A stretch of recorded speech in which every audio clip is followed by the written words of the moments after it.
Imagine you're hanging out at home one day when suddenly there's a knock on the door. You open it and find your friend standing there with this ridiculous grin on her face, like she's got incredible news that she's bursting to share. "Hey," you say, "what's up?" But at first, she's so excited that all she can do is beam at you. After a long silence, you finally lose patience and say, "What? What's going on?"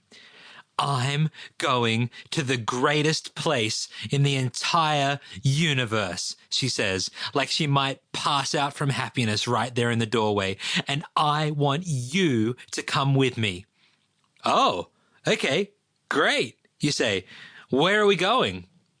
The words come out in a gasp, like the very thought of it makes her short of breath. "The waiting room at the dentist." "Wait, what? Why? Is there something wrong with your teeth?" "What do you mean?" She tilts her head, confused. "Why would there be something wrong with my teeth?" "Well, isn't that why most people go to the dentist?" "I'm not going to the dentist," she says. "I'm going to the waiting room." "Oh," you say. Then, when it's clear she's expecting you to say something else, you add, "Why?" "Because it's wonderful," she says, voice choking up. "It's all clean and sparkly and shiny. And the people who work there wear these cool white outfits, and all day you get to just sit around thinking, 'Isn't this great? I can't believe I'm at the waiting room at the dentist.'" A single joyful tear streams down her cheek. "Doesn't that sound amazing?" You stare at her, realizing how absolutely serious she is about this. "So, what are you waiting for?" she asks in a voice like she's just offered you $1 billion. "Aren't you coming with me?" You start easing the door shut as politely as possible, trying to remind yourself of how exactly you became friends with this person in the first place. "Thanks so much for the offer, but I think I'd rather just stay home."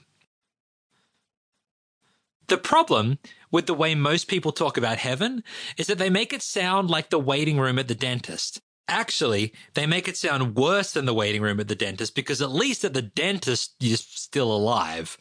To be fair, not everyone talks about heaven this way. Like, for example, Jesus never did.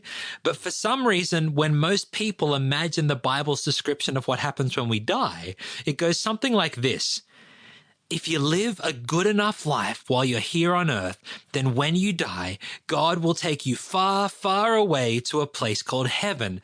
Heaven is this place in the clouds with golden gates and golden streets, and it's all clean and sparkly and shiny, and the people who work there wear these cool white outfits, and all day you get to,